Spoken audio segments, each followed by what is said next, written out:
Ya, chicos. ¿Se observa la pantalla? Sí, licencia. Sí, Ya. licencia. Bueno, Buenas tardes, Licen, disculpe. ya. Sí, no le puse Licen, tal. es que tuve un problemita con el Inter, disculpe. Pero ya Sí, estoy aquí. sí, ya, sí. No le puse justificado.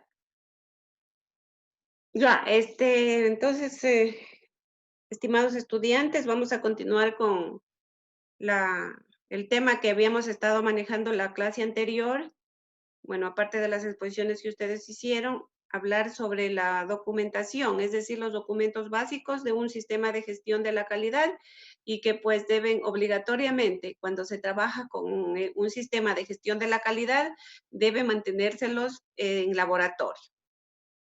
Entonces,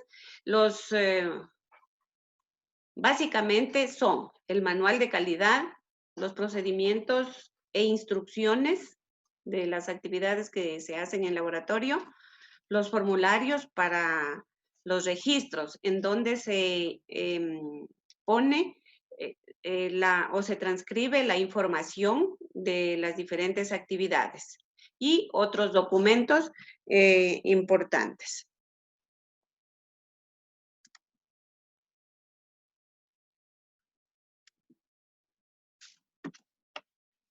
Entre bueno, el manual de calidad ya ustedes realizaron un trabajo, lo expusieron y pues debemos recordar únicamente que el manual de calidad formaliza las reglas de la organización y define y sirve como referencia de todos los procedimientos que se realizan en el laboratorio. Entonces, cuando alguien, sea de dentro o de fuera del laboratorio, necesita saber qué procedimientos está realizando, recurre al manual de calidad. Son muy importantes, el manual de calidad, los procedimientos e instrucciones, pues que vienen a ser las diferentes técnicas, podríamos decir, técnicas y procedimientos en cada una de las fases, preanalítica, analítica y posanalítica. Y los formularios de registro, pues recordemos que eh, son, aunque se dice que es el nivel inferior, podríamos decir, en la representatividad de la documentación, serían muy importantes y fundamentales a la vez, porque ellos recogen toda la información que nosotros realizamos en el laboratorio, que si no existieran estos formularios en donde se registra la información, no tendríamos evidencia de nuestro trabajo. Entonces, a pesar de que están en la parte, diríamos, en un nivel inferior en cuanto a documentación, son básicos y fundamentales dentro de la documentación del laboratorio.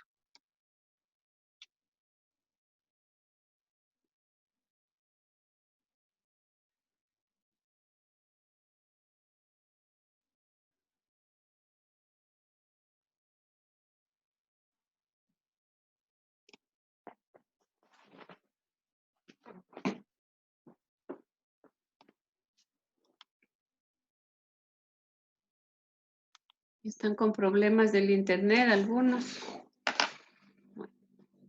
Entre otros documentos, se habla de los documentos que se refiere, por ejemplo, a certificar la formación del personal que trabaja en el laboratorio. Serían las fichas o expedientes de cada uno de las personas que allí trabajan.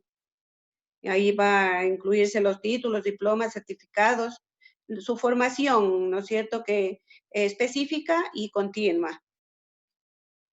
Los documentos de los equipos también es otro tipo de documentación que es necesario mantenerlas como expedientes, tener una carpeta especial, ¿no es cierto?, un archivador especial para tener allí la historia de cada uno de los equipos desde el momento que se los ha comprado, los mantenimientos que se le han realizado, cuántos años de funcionamiento tiene, si ha pasado su vida útil, etcétera. Si se han dañado,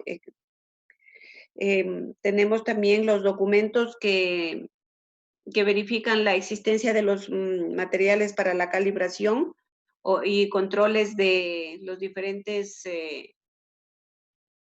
pruebas y equipos, ¿sí? Controles que se les realizan, entonces eso también hay que tenerlo todo bien evidenciado de los mantenimientos que se les realiza a los equipos. Todo perfectamente porque en algún momento, pues, si ocurre un daño en el equipo, y se suele decir que el responsable del daño del equipo es la persona que lo está manipulando ese momento. Pues de ahí viene la importancia de tener siempre, primero, capacitarse la persona que está manejando el equipo y luego mantener bien evidenciado los mantenimientos que el equipo ha realizado, los problemas que ha tenido, porque a lo mejor ya un equipo tiene un problema previo y justamente al profesional que le tocó aquel día realizar, manejar el equipo, justamente ahí el equipo se dañó, se paró, hizo alguna alteración.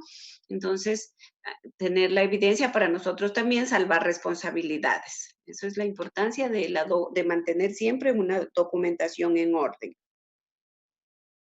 Además de eso, pues los programas informáticos también es otro tipo de documentación que hoy en día son muy útiles en los laboratorios, que la gran mayoría ya está atendiendo a, a informatizarse, ¿no es cierto? A automatizarse en el aspecto de cómo se archiva la información, se transcribe resultados y se los envía.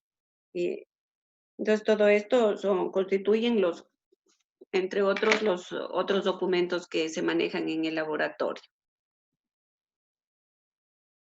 Pero, si bien es cierto que ya conocemos la importancia de mantener con evidencias los diferentes tipos de documentación que nosotros manejamos en laboratorio. Toda esta documentación nos evidencia que nosotros hacemos diversos tipos de procedimientos. Es por ello que es muy importante saber, ¿no es cierto?, cómo se realizan, cómo se desarrollan, cómo se elaboran estos diferentes procedimientos en laboratorio.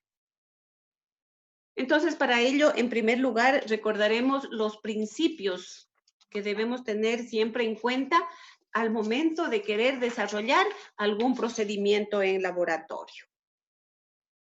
Así pues, tenemos como principios fundamentales que debemos definir las actividades y funciones específicas de nuestro laboratorio, porque pues en realidad cada laboratorio tiene brinda el servicio, pero en diferente escala, diría yo. Algunos lo ofrecerán solamente con procedimientos manuales, otros ofrecerán su servicio semiautomatizados, otros lo harán totalmente automatizados, unos lo harán con áreas más complejas, otros lo harán de forma básica. En todo caso, pues definir las actividades y funciones de nuestro laboratorio y partiendo de eso, concretar cuáles son los procesos que nosotros debemos desarrollar. Y recordemos que cada proceso es un conjunto de actividades relacionadas a una fase particular, diríamos. En nuestro caso, tendríamos los procesos preanalítico, analítico y posanalítico. Entonces, concretar qué procesos forman parte de cada una de estas fases y pues cómo se relacionan sus actividades y a la vez los procesos preanalítico, analítico y posanalítico. Esto nos permite hacer un mapa de procesos y esto a su vez nos permite visualizar mentalmente tal vez cuáles son todas las actividades que nuestro laboratorio realiza. Entonces, esa es una cosa importante cuando realizamos un mapa de procesos, nos guía, nos da una visión general de lo que nosotros realizamos en el laboratorio. Y ya, una vez que hemos visto los procesos, debemos definir y hacer una lista de los procedimientos que están constituyendo cada uno de los procesos. Por ejemplo, los procesos preanalíticos, ya ustedes conocen. Sería empezar por un primer procedimiento, es la solicitud que realiza el médico, la toma de muestra, bueno.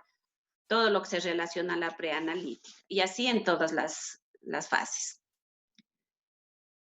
Y pues entonces empezamos, creo que lo que más se aconseja es empezar por los más sencillos e importantes, que son los procedimientos clave, y pues luego ir avanzando a lo más complejo, porque cuando se implementa un sistema de gestión de la calidad, muchas veces difícilmente se puede abarcar de una sola todos los procesos.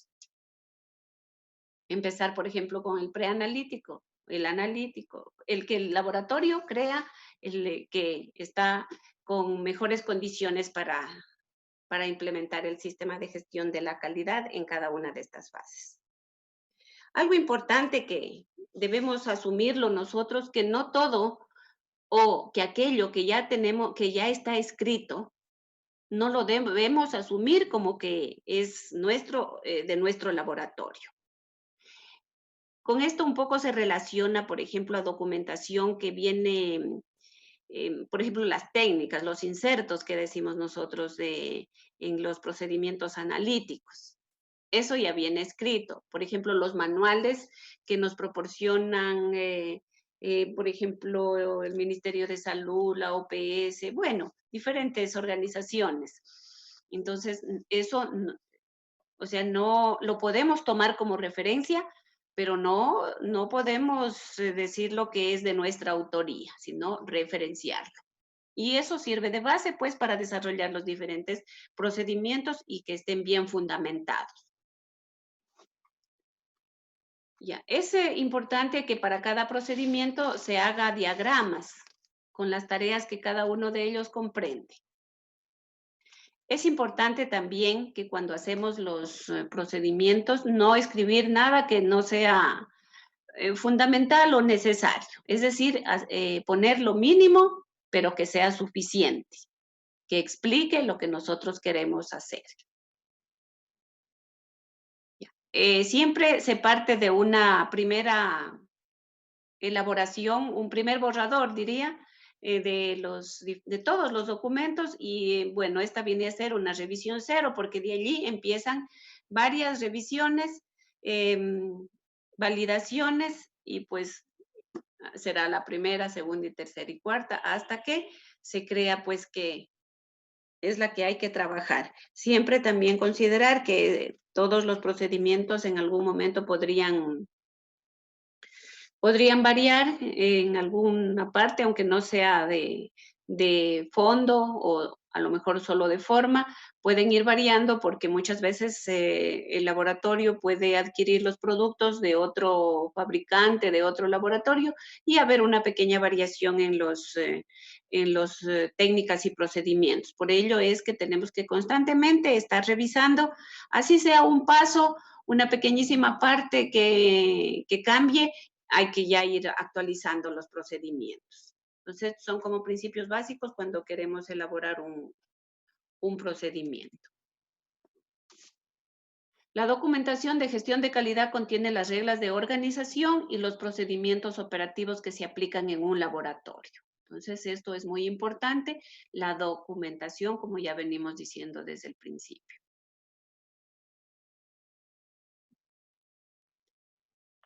Estos procedimientos que venimos hablando y que son parte, ¿no es cierto?, de las actividades del laboratorio, se clasifican en algunos. Así tenemos los procedimientos generales, PG se los conoce, procedimientos generales. Vienen a formar parte de los procesos estratégicos de gestión de calidad y a los procesos de apoyo, y son aplicables a todo el sistema de gestión de calidad del laboratorio, es decir, en las diferentes áreas donde estemos trabajando. Se identifican con las siglas PG y puede ponerse 2 dígitos a continuación. Entonces, es el primer tipo de procedimientos generales que se pueden tener en laboratorio. El otro tipo de procedimientos son los normalizados de trabajo. Procedimientos normalizados de trabajo, PNT. Son los procedimientos operativos de los procesos clave. Es decir, pues para la realización de los servicios en sus fases preanalítica, analítica y posanalítica. Entonces allí pues como regla general se identifican como PNT y algunas letras del área operativa del procedimiento y dígitos o una abreviatura del proceso que describe el procedimiento. Entonces, PNT, preanalítica, por ejemplo, y a los lados unos dos números, si es 1, 2, 10, etc. Si es el procedimiento 10, 5, etc. PNT, referido a bioquímica clínica, y al lado pues poner el nombre, por ejemplo, de una glucosa o creatinina, etcétera. ¿Sí? Es decir, lo importante es que sea claro que, que este procedimiento documentado no dé lugar a confusión de alguna persona que lo lee. Entonces, las siglas pues deben ser claras con lo que se quiere decir. Y otro tipo de documento es las llamadas instrucciones técnicas, IT. Son los procedimientos de las tareas elementales, básicas, diríamos, las más particulares de todos los procedimientos, de los procesos de laboratorio. Se identifican con la sigla IT y algunos dígitos o letras que se refieran pues a la actividad que vamos a realizar. Entonces, instrucción técnica, por ejemplo, para referido a recogida de muestra, a toma de muestra, etc. Entonces, cada una de estas actividades, se les puede poner un código. Por ejemplo, toma de muestra sea 10, entonces sería IT 10, ¿no es cierto?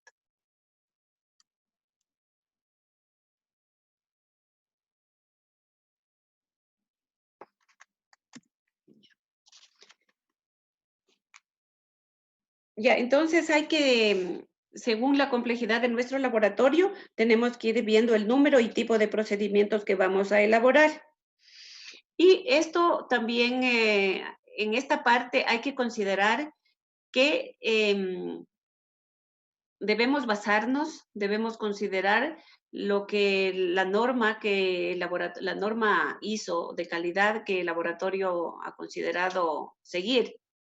Entonces, hay algunas normas que son importantes para el laboratorio, como es la norma de la Cola Biocli, de la OPS, la norma ISO 9001-2000 y la norma ISO 15189. Entonces, ellas nos permiten, nos dan la guía para diferentes procedimientos, por ejemplo, para desarrollar manuales, para desarrollar técnicas, y otras actividades en el laboratorio. Ya ustedes conocen cuáles son las normas, lo que contienen, especialmente, por ejemplo, la 15189, que es específica para el laboratorio, que contiene pues aquellas partes y nos hablan de la habilitación legal para el laboratorio clínico, es decir, cuál es el procedimiento que debe seguir un laboratorio clínico para poder entrar en funcionamiento, para ya dar el servicio al público. Sobre el personal, ¿no es cierto? Declaración y registros de la titulación, la formación que se requiere, las responsabilidades, los horarios que cumple el personal, los horarios que el laboratorio atiende. Estas normas se refieren a las instalaciones que debe tener el laboratorio, que sean adecuadas, ¿no es cierto? De acuerdo a la cantidad de trabajo, a los pacientes que diariamente se atiende.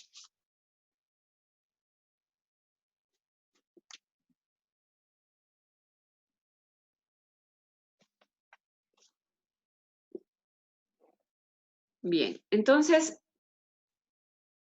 si ya nosotros queremos elaborar un procedimiento, debemos saber que también debemos seguir una metodología.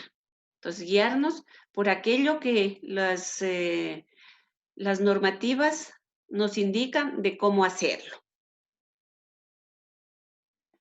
Y es importante aquí recordar que en la redacción de un procedimiento debe siempre implicarse a todo el personal que trabaja.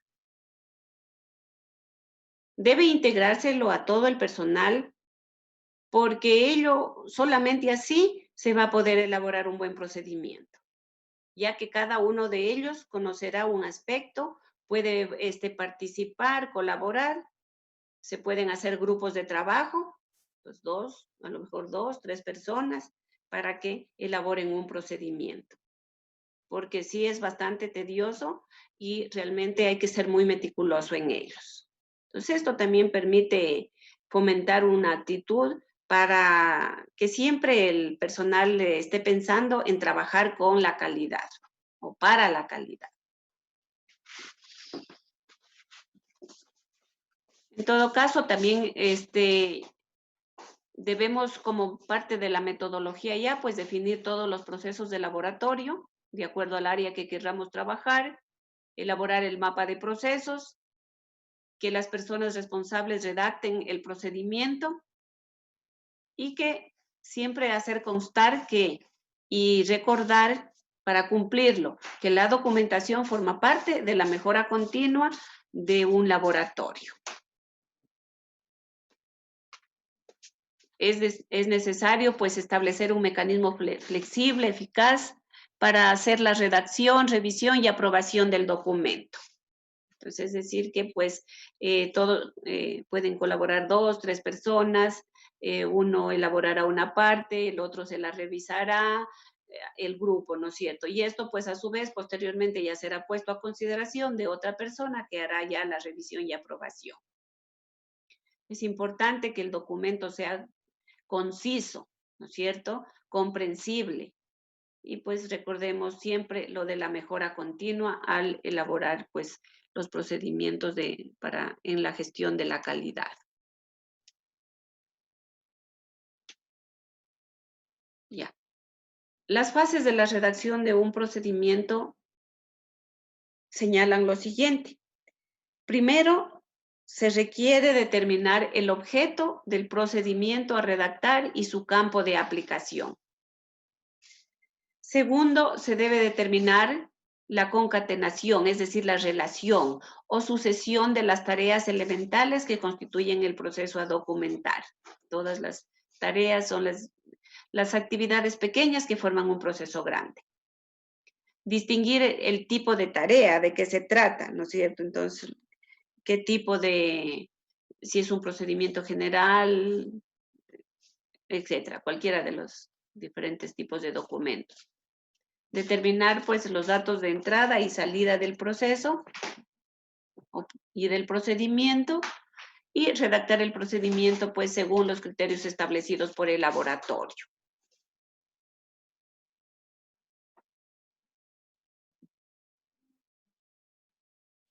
Las instrucciones técnicas se deben documentar mediante flujogramas en casos de procesos sencillos, ¿no es cierto? Porque pueden hacerse procesos sencillos, también pueden hacerse procesos complejos, ¿sí? Entonces, los flujogramas nos ayudan a entender mejor el proceso o procedimiento que estamos realizando.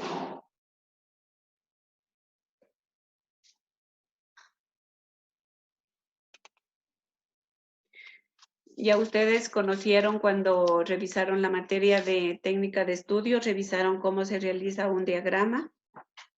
Entonces, recordemos que se utiliza figuras geométricas y que hay una figura que nos indica el inicio y otra figura que nos indica el final.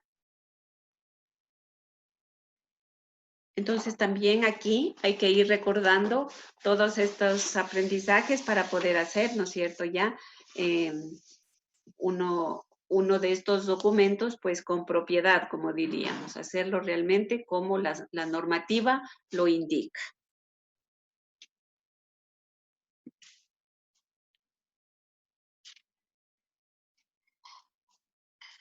Dentro del contenido general de un procedimiento, debemos considerar lo siguiente. Primero, la identificación única que debe tener, según lo indica pues la norma 15.189, en donde en esta parte de identificación única, que por lo general es en la parte superior de las hojas del documento, debe ir el nombre del laboratorio, el título del procedimiento, Debe ir un código de referencia, un código unívoco que no se vaya a confundir con otro. No debe haber otro igual. El número de realización, de versión o revisión. La fecha de emisión o de la última revisión, el número de páginas totales, el autor o autores y la aprobación. Además, en segundo lugar, hay que considerar el formato. Entonces, esto también, el formato, bueno, depende de la organización que lo esté realizando, pueden tener alguna variación, pero pues en todo caso, un procedimiento puede llevar en sus primeras hojas, además de la identificación anterior que hemos descrito, algunas cosas como título y formulario, registro de modificaciones con el número de revisión o versión, índice de su contenido, si así se lo cree conveniente, entre otras cosas.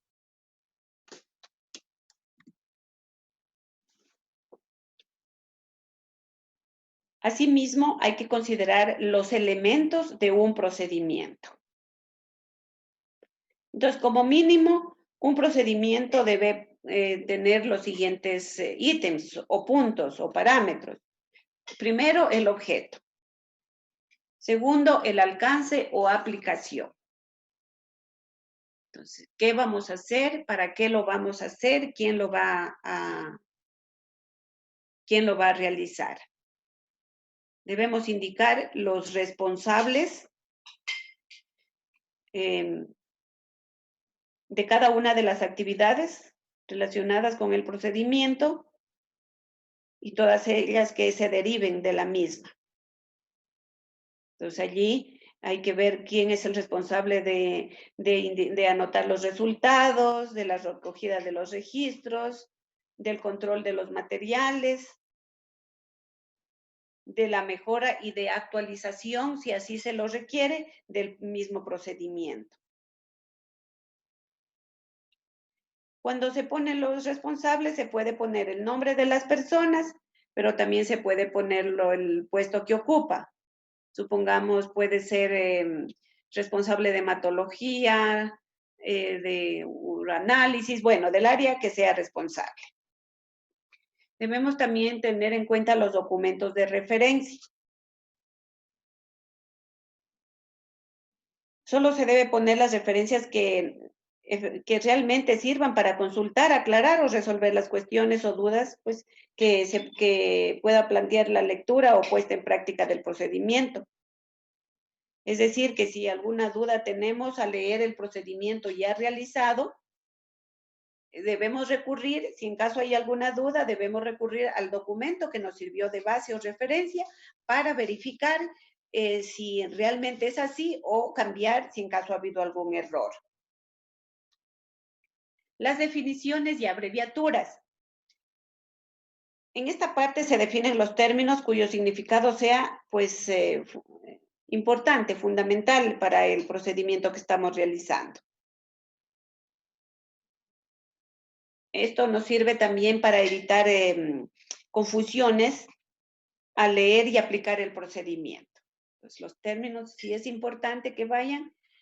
Algunos los obvian, no los ponen, pero sí es importante, como digo, para resolver alguna duda que pueda haber acerca de lo que significa.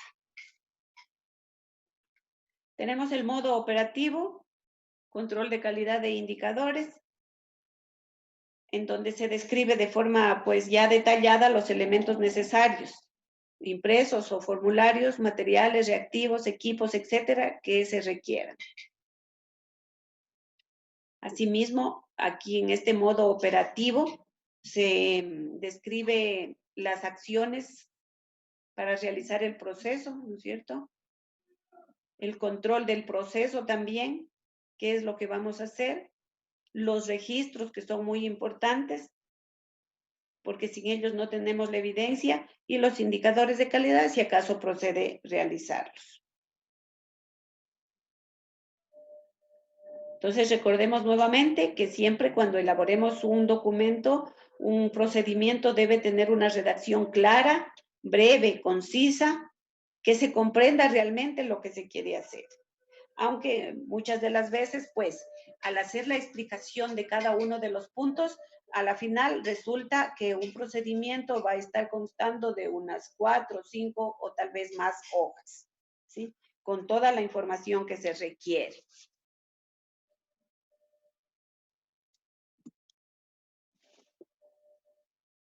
Hay que considerar también la aprobación, emisión y distribución del procedimiento. Entonces, una vez que ha sido aprobado por la persona designada para ello, se procede pues ya a sacarlo a limpio, como decimos, para ya ponerlo en funcionamiento. Ya todo el personal del laboratorio lo puede, y todas las personas, estudiantes, laboratoristas, bueno, ponerlo allí para que todo el mundo pues lo pueda utilizar y le sirva de guía. Y pues también hacer pues esto implica, se hace la distribución del mismo, es decir, que se lo pone allí pues para que la persona que lo requiera pues lo utilice.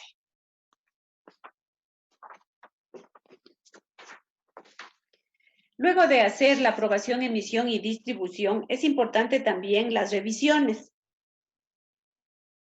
Aquí esto requiere, o más bien dicho, su objetivo es encontrar alguna falla, alguna imperfección para corregir. Entonces, si ya el documento, si ya el procedimiento se puso en práctica, ya se lo está realizando, pero ya en el transcurso de las primeras realizaciones del procedimiento que se haga, se encuentra que hay alguna incoherencia en alguno de los pasos, entonces hay que revisarlo nuevamente y corregir el problema. Corregirlo el problema, pues, y arreglar el documento. Entonces, eso es básicamente lo que la revisión se requiere para enmendar y luego pues poder controlar y, claro, lógicamente todo esto hay que documentarlo, hay que comunicarlo a la persona que corresponde y pues que quede sentado que se hicieron correcciones debidas para que el procedimiento pueda seguir funcionando.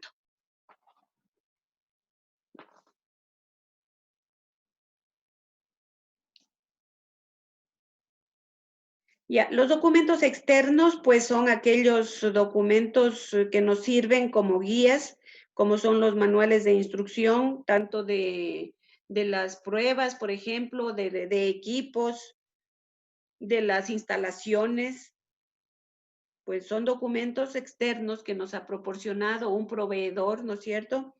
Y que nos sirven a nosotros para guiarnos, para saber si estamos pues trabajando, si es con las instalaciones, con todas las instalaciones de forma adecuada, si es con los análisis, si estamos pues operando de manera pues correcta y así en cada uno de los diferentes procedimientos. También es importante los programas informáticos, si es que hay cómo incluirlos o implementarlos en el laboratorio. Lógicamente, si estamos ya avanzando, ¿no es cierto?, a la vanguardia de la tecnología, también es necesario que se implemente esta parte del sistema informático para guardar la información y para emitir los resultados. Entonces, es importante esto, aunque conlleva muchas veces un poco más de inversión de parte del laboratorio.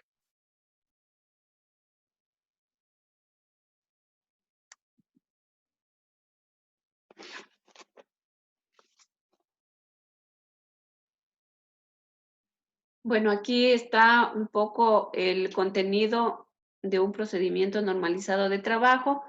eh, Igual que ya leímos la parte anterior, pero este ya es un poco más específico. Ya es un procedimiento de trabajo, ¿sí? Por ejemplo, como una técnica, decir, una técnica, un procedimiento en el cual vamos a desarrollar una glucosa, por ejemplo, una elemental y microscópico de orina. Entonces, este procedimiento, por ejemplo, debe tener básicamente el objeto, el alcance, las responsabilidades que ya vimos anterior a qué se refería, la significación clínica, definiciones y terminología, principio de la prueba analítica, seguridad y condiciones medioambientales, que también es muy importante, reactivos y otros productos que se utilizan, ¿no es cierto?, sus características, el equipamiento que se va a necesitar, el tipo de muestra, cómo se va a operar ya, los diferentes pasos para realizarla, el procesamiento en sí de los resultados y pues aplicar control de calidad, especialmente en la fase analítica, que es lo que más, en donde más completo se encuentra el realizar un control de calidad. Ya, entonces a continuación vamos a ver un ejemplo de procedimientos normalizados de trabajo para que ustedes tengan ya una idea clara de todo esto que hemos hablado aquí. Porque solamente hacerlo así como estamos, a veces es, como yo les digo, muy subjetivo, ¿no es cierto? Esto, cuestión de la gestión es a veces bastante subjetiva cuando no tenemos algo que nos permita mejorar esa visión. Entonces, a continuación voy a proyectar unos ejemplos para, para que ustedes lo vayan viendo.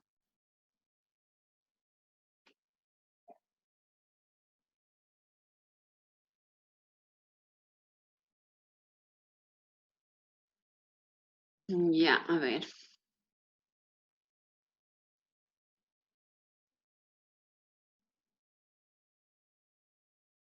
Bueno, vamos a ver cualquiera, hay algunos. Ya vamos a ver este de serología.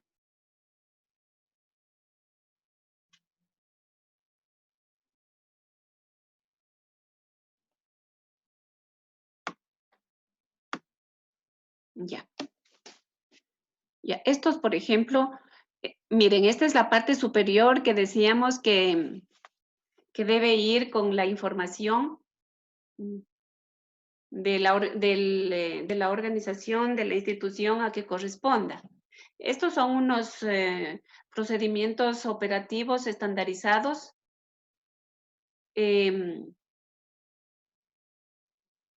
que corresponden al centro de salud número 1.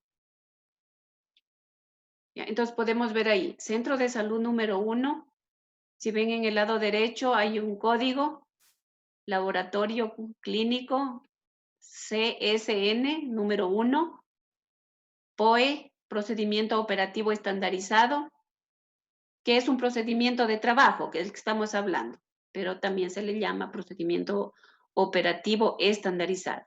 Entonces ahí es el número 01, es la versión 1 porque es el primero que se hace, y el número de páginas de 1 de 30, es la primera página. ¿Sí? Acá a la izquierda se le ha puesto un sello que más o menos indica el logo del gobierno y que forma parte del sistema de gestión de la calidad que se trata de implementar en los laboratorios. Entonces, esto debería ir en la primera parte.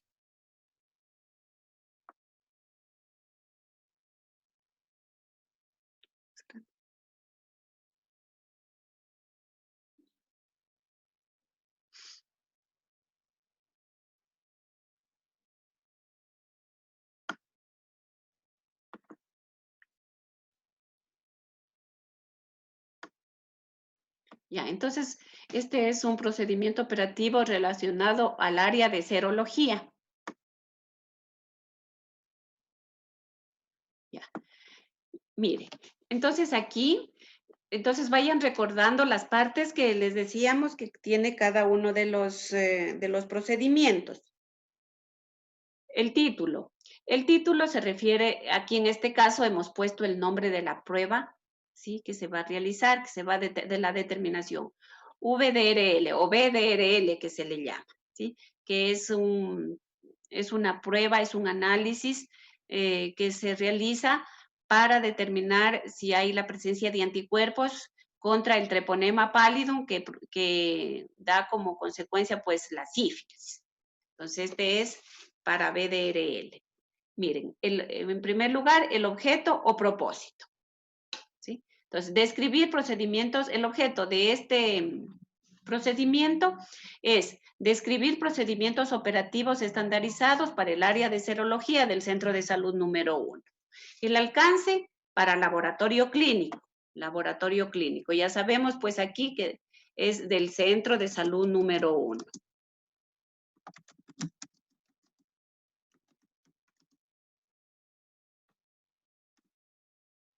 Ya, número 1.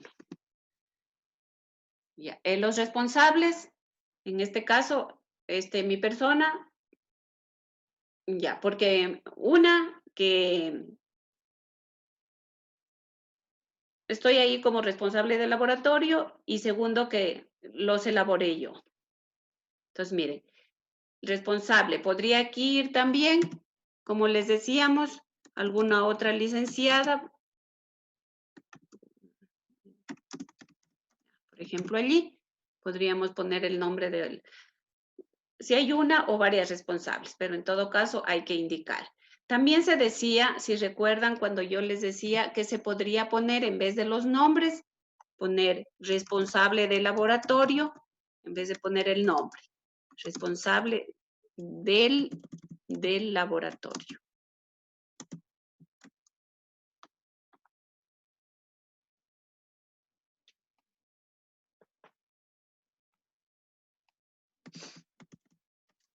Ya. Bueno, allí, ya, del laboratorio. Entonces podemos poner el nombre o el cargo que ocupa la persona que está haciéndolo al procedimiento. Responsable del laboratorio se puede poner ahí. Ya, definiciones. Bueno, aquí dice no aplica, pero yo les había dicho que es muy importante las definiciones, que sí debería ponerse. Bueno, en el caso del centro de salud, aquí lo consideramos que no era necesario ponerlas, pero por eso le hemos puesto no aplica. Pero sí es muy importante que vayan ahí algunas definiciones, las más fundamentales relativas al procedimiento. Entonces aquí, ¿qué es el VDRL? ¿Qué es la sífilis? ¿Qué es el treponema? Bueno, cosas importantes que atañen al procedimiento. Luego, el desarrollo del fundamento o el principio, creo que decía allí en el libro. Entonces aquí escribimos el principio que rige a este análisis. En este caso, el fundamento es, las reaginas presentes en individuos infectados por treponema pallidum se detectan en suero por la reacción con un antígeno cardiolipídico purificado y estabilizado. Si la muestra contiene reagina, esta se unirá al antígeno produciendo una floculación visible en microscopio. Entonces ahí está el fundamento, mire. Si el suero, si la muestra del paciente que yo estoy trabajando contiene una sustancia, una partícula llamada reagina, ella se va a unir al antígeno que está presente en el reactivo que viene, en el set, en el kit. Y se produce esta como agregación de la mezcla del suero con el reactivo y forma una floculación. Y que esta es visible al microscopio. Las reacciones inespecíficas se evitan con el empleo de antígeno altamente purificado y el agregado de cloruro de colina característico de la técnica USR, en la que no es necesario inactivar la muestra. Entonces, este es el fundamento. Entonces, luego hablamos dentro de la muestra. Entonces, la muestra que se utiliza es suero. El tipo es una serología en donde se produce una reacción antígeno-anticuerpo. ¿Cuál es la fuente de la muestra? La sangre recogida por punción venosa periférica de manera usual sin inactivar. Es decir, tal como se la extrajo, se procede a centrifugarla y a obtener el suero. La cantidad a recolectar, 5 ml.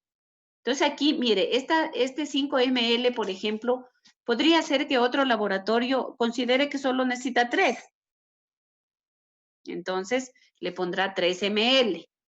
Entonces, eso le digo, hay que ir adaptando el procedimiento a lo que en mi laboratorio se está realizando, a lo que en su laboratorio considera que debe ser así. Y fundamentado, 3 ml tranquilamente nos sirve para hacer también este tipo de examen. El contenedor para la recogida de la muestra, tubos tapa roja. El tamaño de la muestra a utilizar, 50 microlitros de suero, ¿no es cierto? Porque es el suero lo que vamos a utilizar. Ya. Aquí, condiciones de manejo de los especímenes. El suero debe cumplir las siguientes condiciones. A, recolección, obtener de la manera usual, no inactivar. B, aditivos, no se requieren. C, sustancias interferentes conocidas. Hemólisis o hiperlipemia pueden ocasionar resultados erróneos. Pues mire, todo tiene que ir aquí especificado porque si una muestra, un paciente ha ido, a lo mejor ha ingerido mucha comida grasa y el suero va a estar lipémico, ¿sí? Un color blanquecino que se observa, lechoso. Al hacer usted un BDRL, puede ser que le salga un falso positivo, por ejemplo. Entonces, esas muestras deberían mejor desecharse hasta poder obtener una muestra correcta. Hemólisis cuando no se ha obtenido bien la muestra.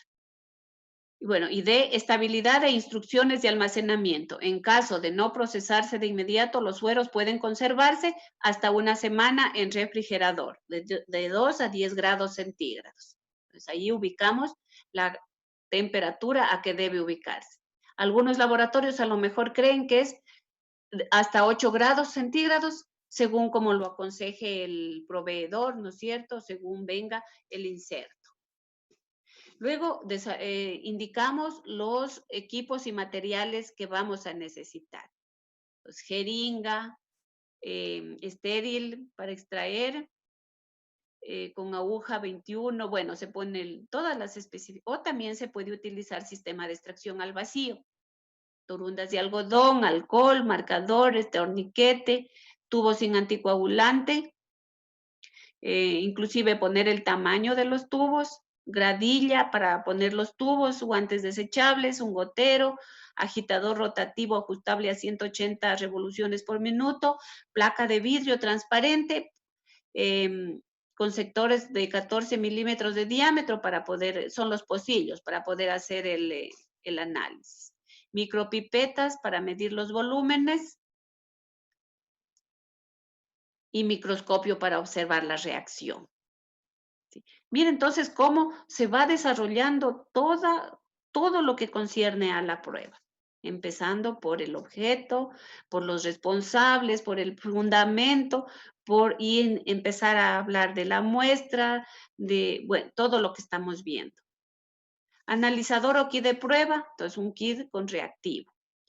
Reactivos y medios necesarios, entonces allí, reactivos provistos, irlos definiendo, hay un buffer, hay la suspensión acuosa de antígeno con cardiolipina y lecitina purificados, que es como el reactivo que va a reaccionar con el suero.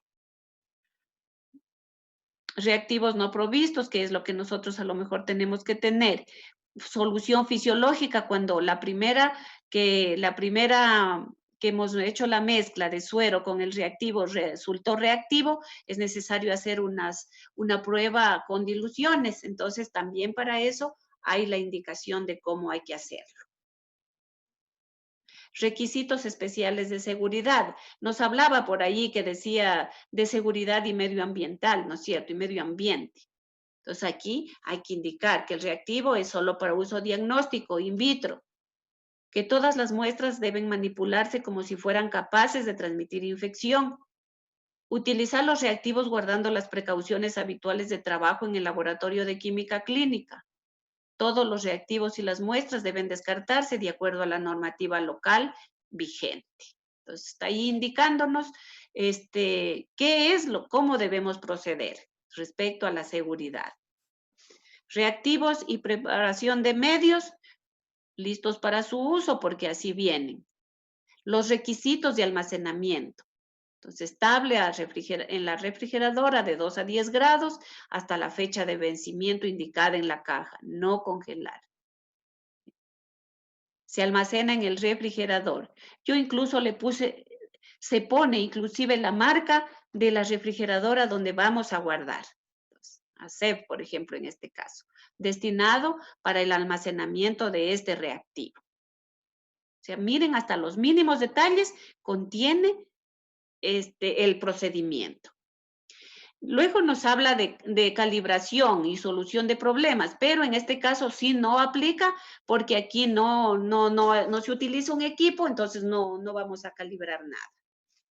Control de calidad. Con frecuencia, se hace con frecuencia diaria. ¿Sí? Entonces, ¿cómo lo hacemos? Procesando un control positivo.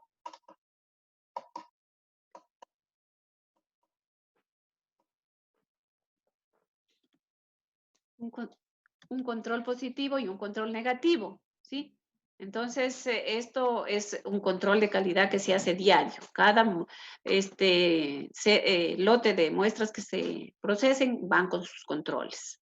Entonces, control positivo, control negativo, y hacemos la descripción de estos materiales de control. Mire que todo, no se queda nada. Entonces, un control positivo, bueno, se va definiendo cada uno de ellos. Cómo se los almacena.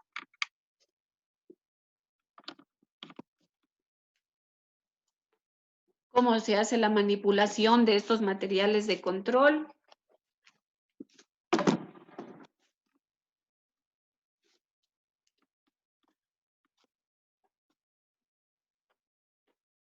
Criterios de control. Y luego viene, mire, ya que se ha hablado todo lo relativo a los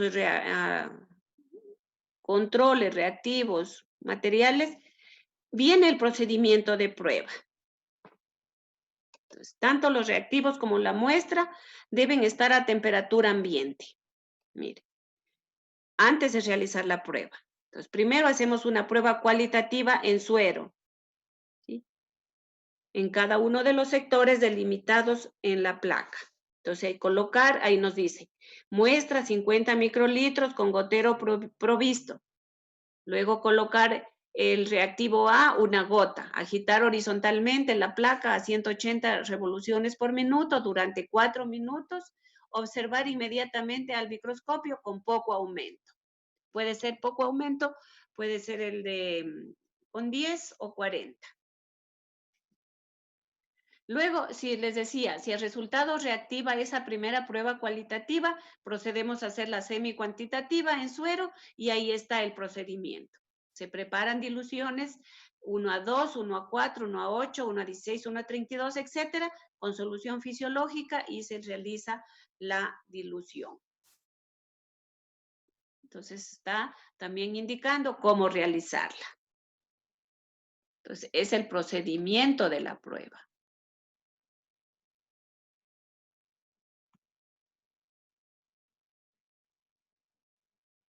Luego vienen especificaciones de los métodos de funcionamiento respecto a la sensibilidad analítica en primer lugar. El BDRL test de inmunofluorescencia como método de referencia presenta una concordancia superior al 96%. Entonces, siempre tenemos que poner lo que nos refiere, pues, el fabricante. Entonces, aquí en este caso es 96%. La especificidad no aplica en este caso para esta prueba. Tampoco linealidad porque no es como una prueba química. El rango que se debe reportar, entonces ahí indicamos reactivo cuando hay presencia de floculación, no reactivo, ausencia completa de floculación. Prueba semicuantitativa, el título estará dado por la inversa de la última dilución que se observe reactiva. Entonces, luego vienen los protocolos de dilución, se indica. Entonces, preparar diluciones de la muestra de 1 a 2, de 1 a 4, de 1 a 8, de 1 a 16, etcétera, con solución fisiológica. Entonces, de 1 a 2, por ejemplo, ponemos 100 de muestra, 100 de suero fisiológico. Ya. Notas de cálculo, en este caso no aplica. Los resultados esperados es que ese suero sea no reactivo o sea reactivo. Si es no reactivo, se queda allí. Si es reactivo, se procede a hacer la prueba semicuantitativa. Entonces, mire allí, un poco esto ya nos indica cuando decíamos elaborar un diagrama de esta parte. ¿Qué hacer después de cada paso? La interpretación de los resultados. Reactivo, presencia de floculación. No reactivo, ausencia completa de floculación. Bueno, ya, eso ya dijimos. Otra parte son los formularios y registros. Recuerden lo que decíamos, que no deben faltar porque ahí ponemos toda la información. Entonces, estos formularios son de mantenimiento interno, diario, ¿no es cierto? Así como también hacer los registros de control de calidad. Entonces, registrar en un formulario el resultado del análisis y en otro formulario, pues, hacer los registros de control de calidad. Las referencias, que en este caso es la técnica del procedimiento que nos ha proporcionado el fabricante. Los anexos, como yo les decía, se pueden poner flujogramas, ¿sí? Ya, y la lista de distribución que va a ser para el área de serología. Es decir, el personal que trabaje en el área de serología va a contar con la lista de distribución o la lista de trabajo, que también se llama, en donde va a saber a cuántas muestras tiene que hacerles este proceso de BDRL. Esto, mire, hasta ahí más o menos llega lo que es un procedimiento operativo estandarizado. Si tal vez hay alguna pregunta, chicos.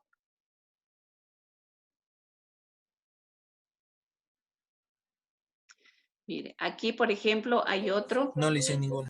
Ya. No, Entonces, ya, chicos, básicamente, bueno, vamos a ver otro de glucosa, creo que tengo otro.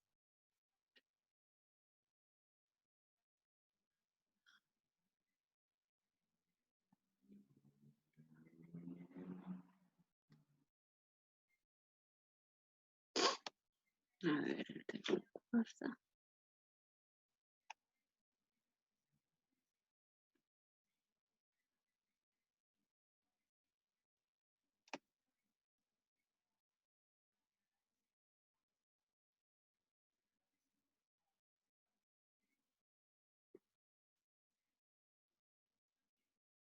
No, no quiero.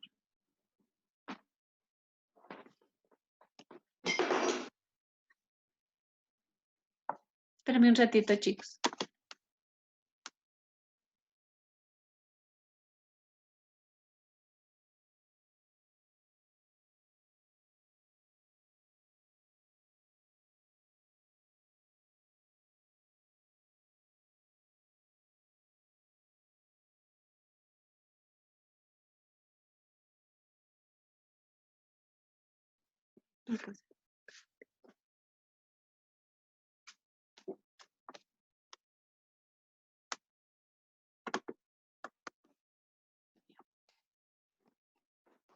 Ya, aquí tenemos otro procedimiento operativo. Ya. Entonces, como miren, la primera parte siempre va a tener el mismo encabezado. Va a variar a lo mejor el número de procedimiento, ¿no es cierto? A lo mejor ya es el 2. Ya. Ya, procedimiento operativo estandarizado.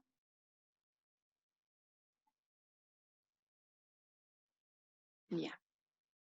Mire, por ejemplo, este es sobre un químico, un análisis químico, la glucosa, que es muy rutinario Entonces, el título, glucosa. También se le podría poner glicemia, por ejemplo, que también significa lo mismo, glicemia. El objeto o propósito, describir procedimientos operativos estandarizados para el área de química clínica del Centro de Salud número 1. El alcance para laboratorio clínico, responsable, licenciada Glenda Rodríguez, o se puede poner, como les dije, el responsable del laboratorio. Las definiciones, en mi caso, aquí no aplica, así se lo mantiene, pero que sí se las debe poner. el desarrollo del fundamento. Entonces, aquí, por ejemplo, en esta glucosa, el método de glucosa utilizado en el sistema bioquímico clínico Mindray BS220. Pues mire, el sistema bioquímico clínico se refiere al equipo que se utiliza para hacer estas determinaciones bioquímicas. Entonces, nosotros utilizamos el Mindray BS220.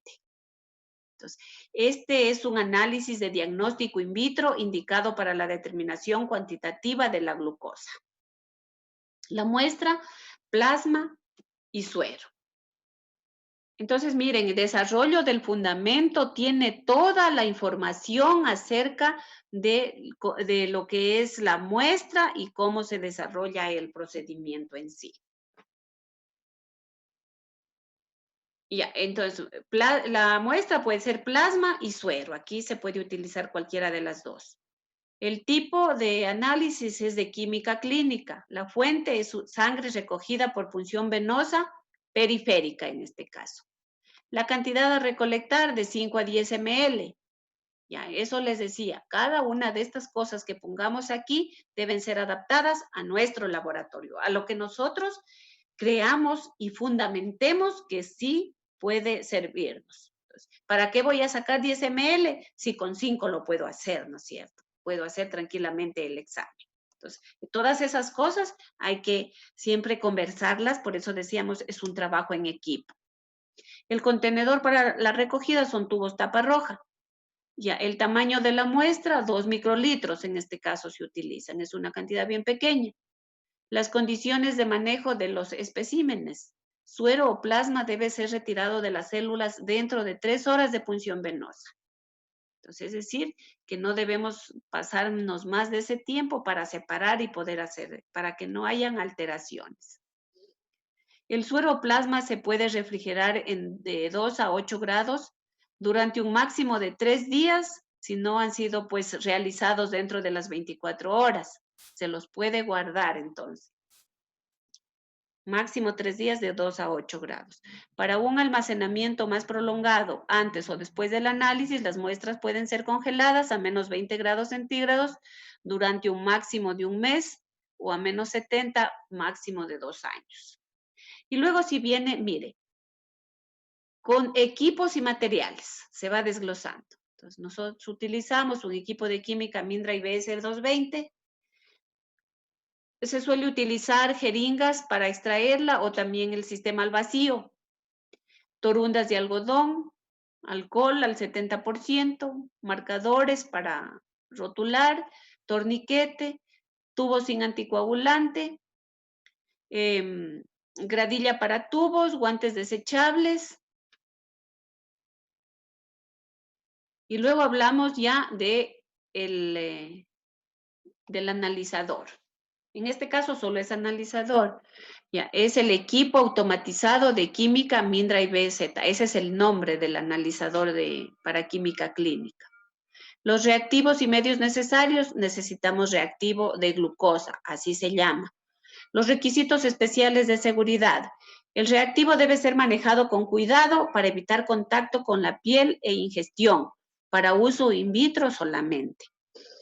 Reactivos y preparación de medios, estos vienen listos para su uso, es decir, no necesitamos hacer ninguna dilución ni preparación. Los requisitos de almacenamiento, todos los reactivos y materiales de ensayo para esta prueba se almacenan de 2 a 8 en el refrigerador destinado para el almacenamiento de reactivos de química. Entonces, como les decía, inclusive debe ponerse el nombre del refrigerador en donde se va a ubicar tal tipo de reactivo, porque dentro del laboratorio pueden haber 2 o 3 refrigeradoras que están destinadas para diferentes tipos de reactivos. Sobre la calibración y solución de problemas, entonces aquí sí hay que hablar de los detalles de calibración. Entonces necesitamos saber el rango de la determinación, ¿sí? 0,63 miligramos por DL. En materiales de referencia, utilizamos un multicalibrador, ¿sí? Niveles de calibración sugerida, 278 miligramos por DL.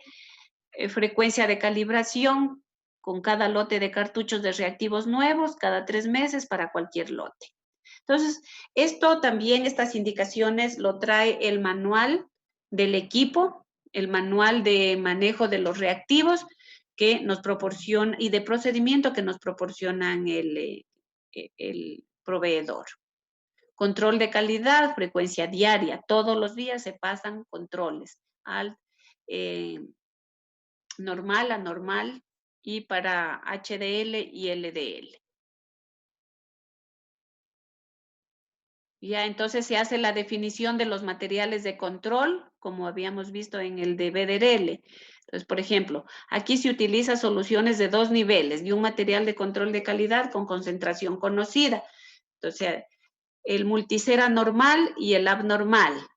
Ahora hemos agregado, por ejemplo, actualmente hacemos ya para LDL y HDL, entonces me faltaría a mí agregarle allí que tengo otros materiales de control. Entonces, por eso les decía, el procedimiento cada vez debe estar en revisión y actualizándolo de acuerdo a cómo el procedimiento sea modificado, ¿no? Sea modificado de forma fundamentada. El almacenamiento de los materiales de control.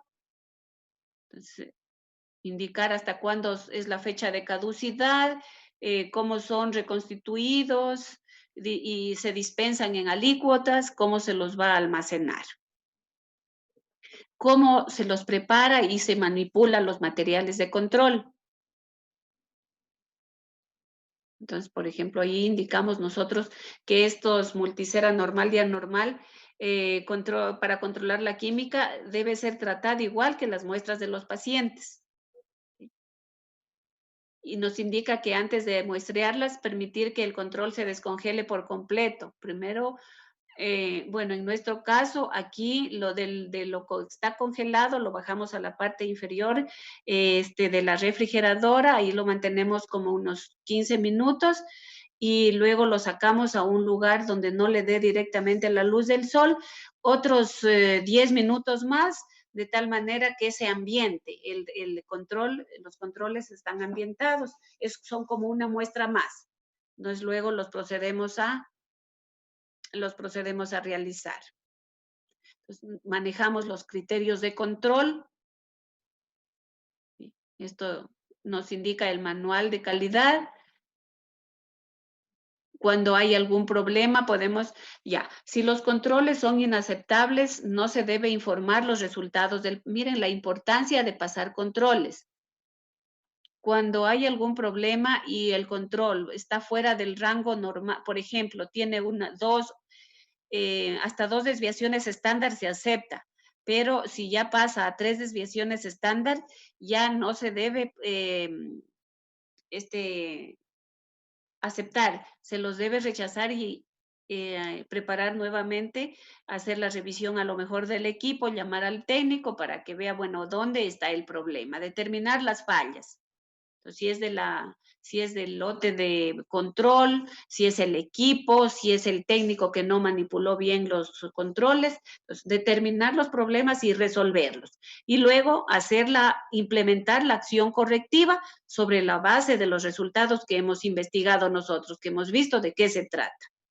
Entonces, volver a pasar luego una vez que se ha corregido, pasar los materiales de control de la química clínica para evaluar nuevamente si realmente ha sido efectiva la acción correctiva. Entonces, si esto ha sido exitoso, se realiza ya el análisis del paciente. Y pues esto ya va a salir con exactitud, ¿no es cierto?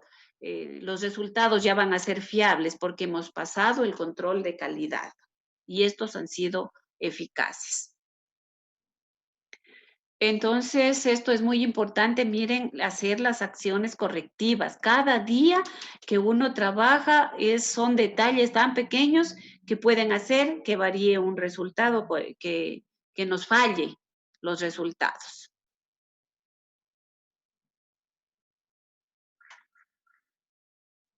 Por eso decíamos que en la fase analítica es donde más se puede hacer este control de calidad, porque estamos trabajando con equipos que están controlados, con materiales, con reactivos que están constantemente pues monitoreados a través de los controles de calidad de los calibradores. Entonces eso es importante. Luego pues el procedimiento de prueba, que ya empieza a decir, ¿no? Cómo es propiamente la técnica. Y aquí, bueno, esto depende ya de cada equipo, entonces tenemos que irlo realizando. Entonces especifica todo lo que se debe hacer.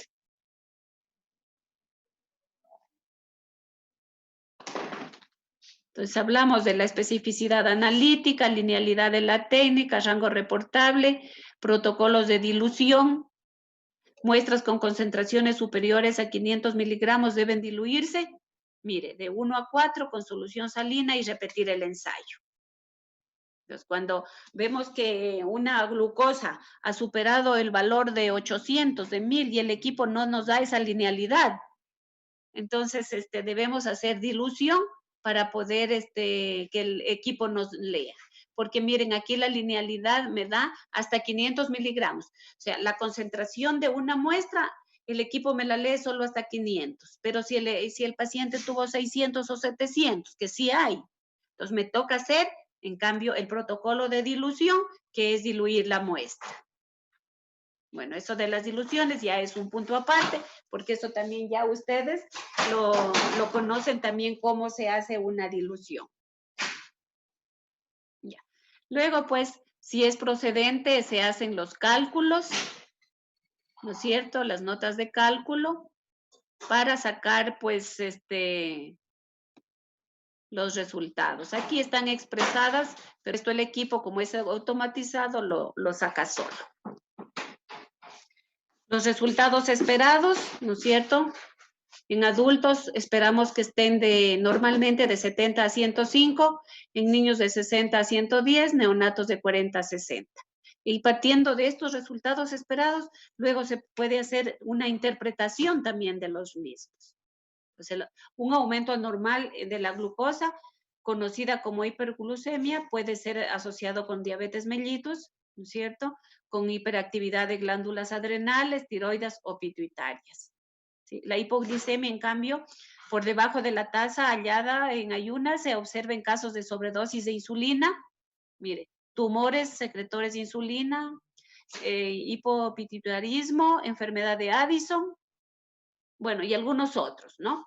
Que interfieren con su absorción. Entonces, estos resultados, esta interpretación es muy importante para el médico, porque si su paciente que es diabético está con una hipoglicemia de 40, de 30, pues significa que el tratamiento está mal, ¿no es cierto? Hay algo pasó allí en el tratamiento. De ahí la importancia de nosotros poder de tener que hacer nuestro trabajo con control de calidad. Ya, los formularios que tenemos de mantenimiento interno diario y registros de control de calidad que se llenan. Las referencias son las técnicas, bueno, y aquí también sería manual, técnicas de procedimientos y manual de procedimientos, porque también es la referencia. El manual de procedimientos. Como anexo se puede poner los flujogramas del proceso, de todo esto que estamos hablando, se puede hacer el flujograma. La lista de distribución de trabajo va a ir al área de química clínica, es decir, personal que está destinado allí va a trabajar con este procedimiento. Y así, miren, solo les he indicado el de glucosa, pero así se hace con todos. Mire, urea, creatinina, bueno, esto es para todos para cada uno de los análisis. ¿Sí? Pero básicamente, en el desarrollo del fundamento es donde va prácticamente toda la información. Si ustedes pusieron atención en este modelo de procedimiento, de POE, de procedimiento operativo estandarizado o procedimiento de trabajo que nos habla aquí el texto, ¿no es cierto?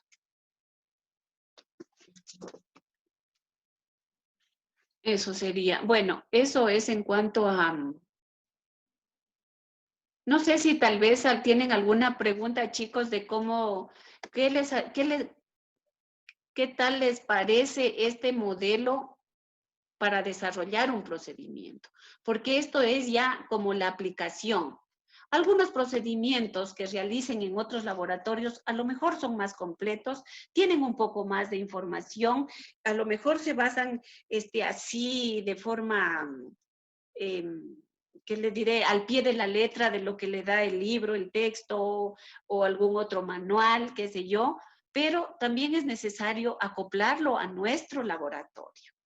Aquello que nosotros vemos que está bien, que es eficaz y nos va a servir. Si se puede obviar algún paso que no corresponda, que no nos vaya a servir, pues ese es asunto de nuestro laboratorio, siempre y cuando pues el resultado sea confiable, ¿no es cierto?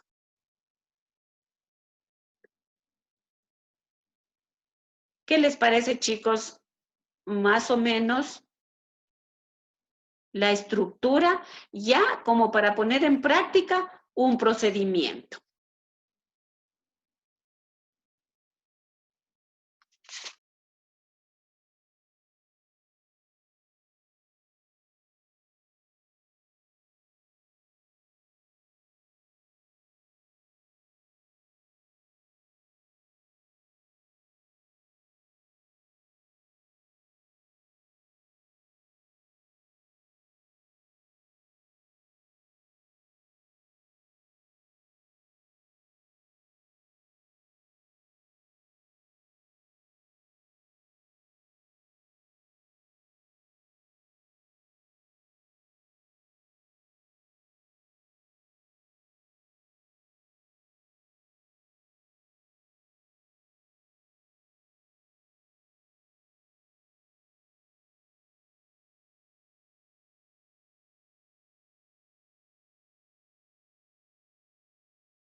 Dicen está con el micrófono apagado.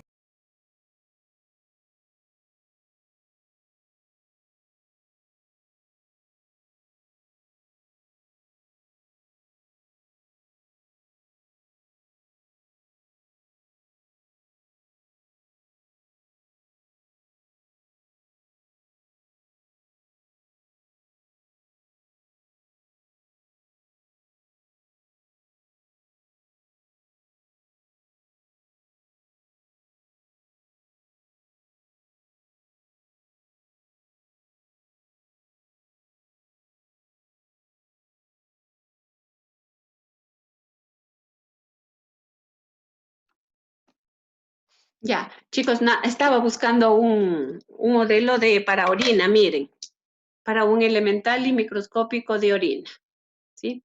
Entonces tenemos el examen, el objeto, describir procedimientos operativos para el área de uroanálisis del laboratorio del Centro de Salud número 1.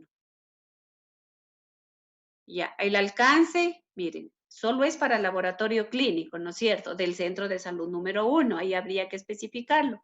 Bueno, en este caso, como en la parte superior, ya decimos que se trata del centro de salud número 1, a lo mejor podríamos dejarle solo como laboratorio clínico. El responsable, licenciada Glenda, las definiciones que yo le había puesto con amarillo, porque sí deberían ir, ya, y aquí en el desarrollo del fundamento, para que nos quede bastante claro. Entonces, primero hablamos de lo que es el uroanálisis, fundamentar la técnica, ¿no? Fundamentar no la técnica, sino el análisis en sí. El análisis en sí. Entonces, se puede hablar aquí de la utilidad, ¿no es cierto?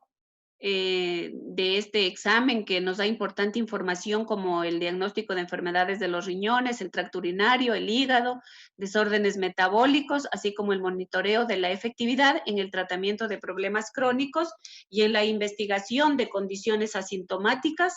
Son capacidades y características que le dan un valor incalculable en el cuidado de la salud. ¿Sí? La importancia de un análisis de orina. Nos da información acerca de diversos órganos: hígado, riñones, procesos metabólicos, desórdenes metabólicos, etcétera.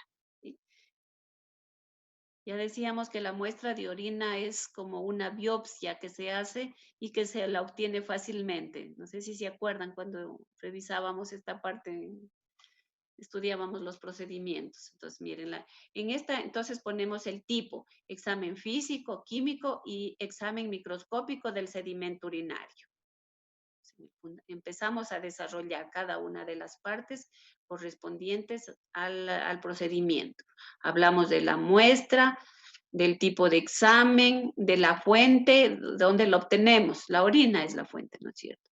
La cantidad que vamos a recolectar. Mire, aquí yo le había puesto de 10 a 30 ml. Creo que con esa cantidad es suficiente para realizar el examen. Pues más o menos en un tubo se ocupa de 8 a 10 ml.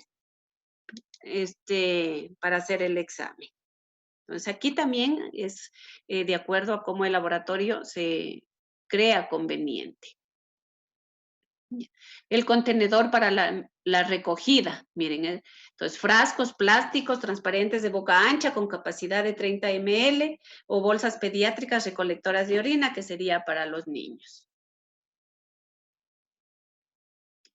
El tamaño de la muestra, pues se necesitaría 30 ml de orina en muestra de adultos, preferible la primera orina de la mañana, y 10 ml en orina de muestra de niños, ¿sí? En muestras de niños.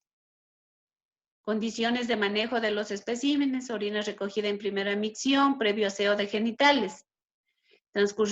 Tiempo transcurrido desde la toma de la muestra hasta la observación, no mayor a 2 horas.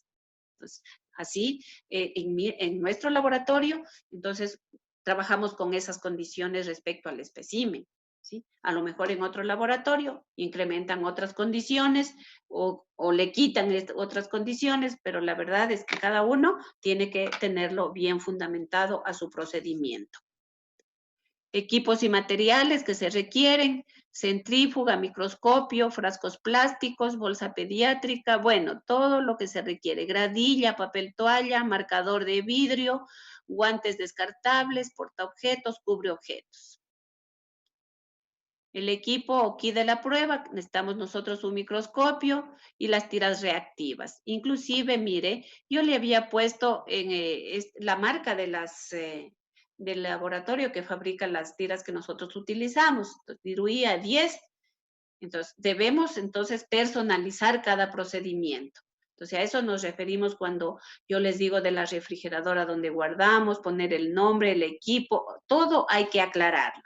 Eso lo hace particular y específico para cada uno de los laboratorios. Reactivos y medios necesarios: pues todo lo que se requiere: la centrífuga, las tiras reactivas y el microscopio. Requisitos especiales: las tiras reactivas deben ser manejadas con cuidado para evitar contaminación y son para uso in vitro solamente. Aquí yo creo que, mire, le podríamos agregar la parte de desecho, de cómo se desechan las tiras.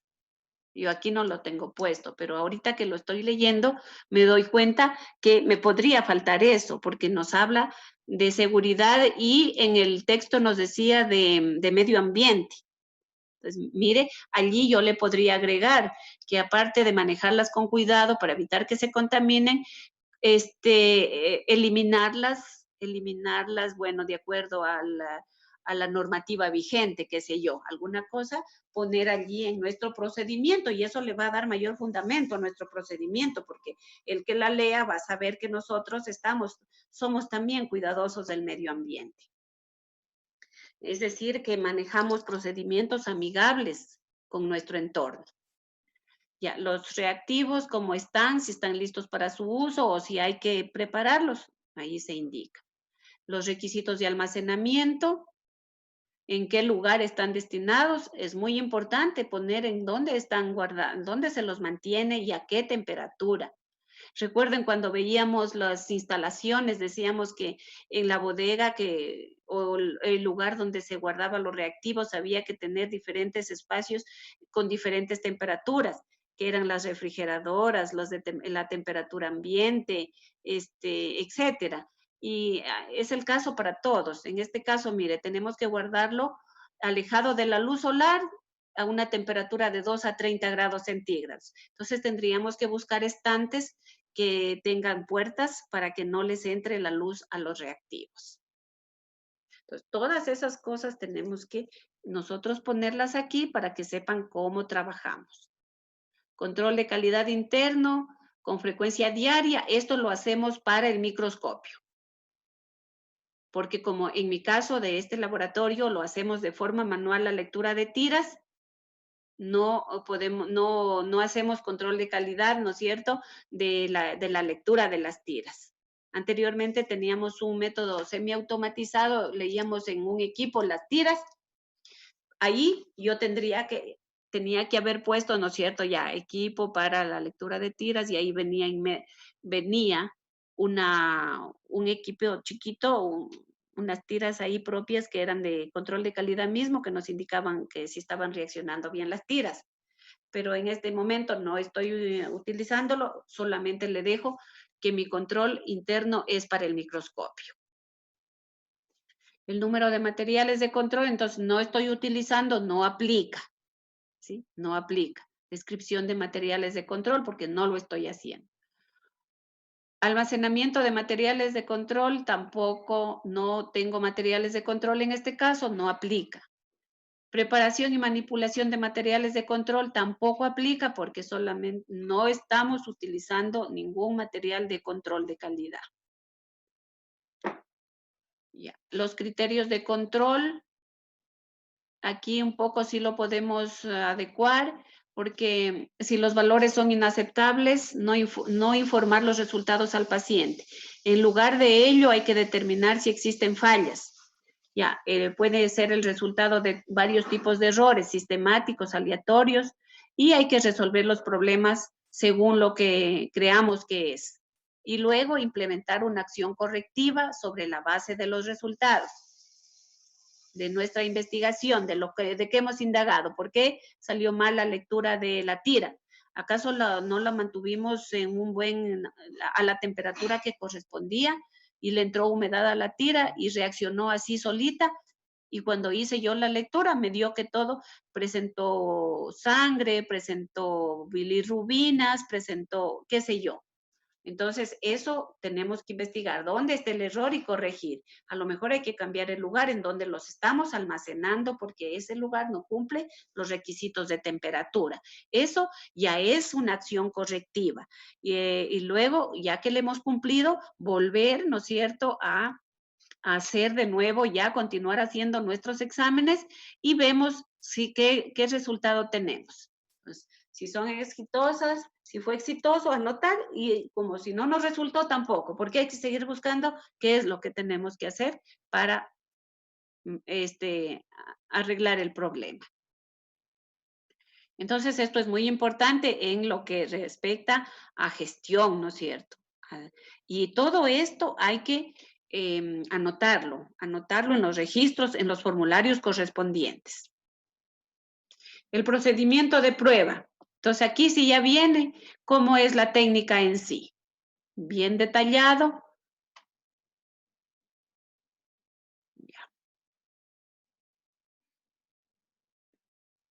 Aquí vienen algunas especificaciones del método de funcionamiento de la tira reactiva en este caso, su sensibilidad analítica, es decir, qué rangos de lectura tiene la sensibilidad de este método. Entonces vamos anotando. Nos lee un pH de 5,85, por ejemplo, la densidad de 1000 a 1030. Los leucocitos de 0 a 500 leucocitos por microlitro, etcétera. Así todos los parámetros que tiene la tirilla de orina. Los resultados esperados que nosotros debemos esperar, pues el color que sea amarillo, el aspecto que sea transparente, ligeramente turbio o turbio. Cualquiera de esas tres cosas podemos esperar. Que el pH esté entre 5 y 8,5, la densidad de 1000, bueno, todas las características que nos refiere la técnica, ¿no? Ya que fuera de ello, pues ya dependiendo de lo que se presente en la muestra, habrá alteración o no en la orina. Los valores de referencia que nosotros esperamos y de lo cual nos guiamos. Por ejemplo, si nos dice que el pH es de 5 a 6, si el pH ya está en 8, entonces ya sabemos que ese pH está fuera del rango normal. Si hay leucocitos, 0 leucocitos, pero si ya encontramos 5, 10, ya es que estamos fuera del rango normal. Para cada uno de los elementos que se encuentran en la orina, ya conocen ustedes, células, glóbulos rojos, leucocitos, moco, cristales, todo lo que podríamos encontrar. Claro que la orina normalmente es aséptica, ¿no es cierto? No debe tener nada, es un líquido, bacterias no debe tener, entonces completamente aséptica. Pero al hacer el examen, pues nos vamos a dar cuenta de qué hay allí.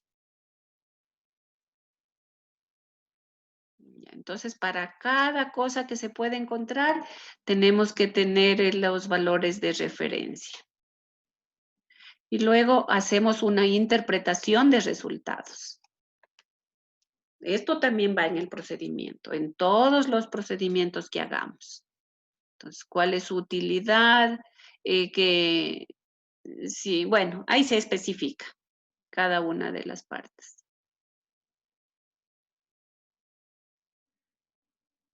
Ya, los formularios y registros, que nosotros hacemos un mantenimiento interno diario del microscopio.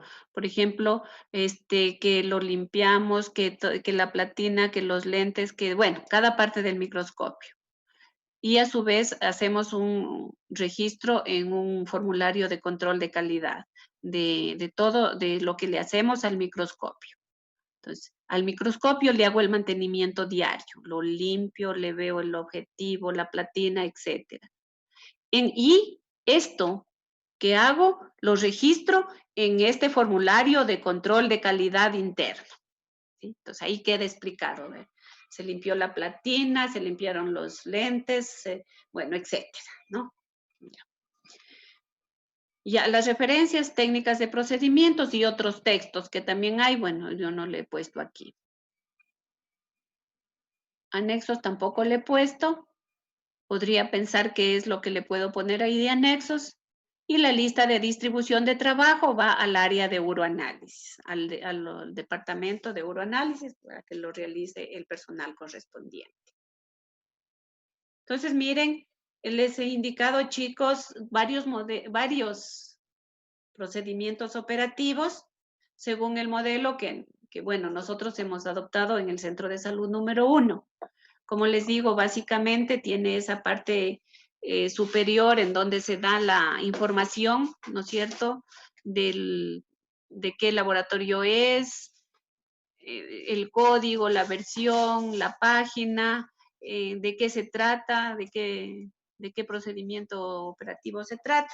Y luego, pues, ir desarrollando cada una de las partes, el objeto, el alcance, bueno, el responsable, etcétera.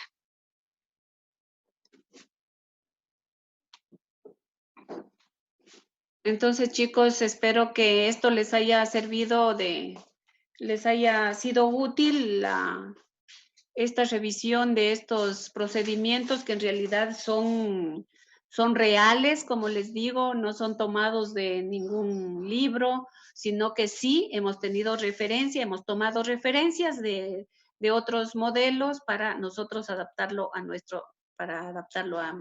laboratorio del Centro 1. Este momento, hagamos una pausa, chicos, para que no se cansen, descansar un ratito y nos vemos después de, ya les, de unos 30 minutos. ¿Ya? Ya le dicen gracias. Ya. Hasta eso, si tienen preguntas para después, me dicen.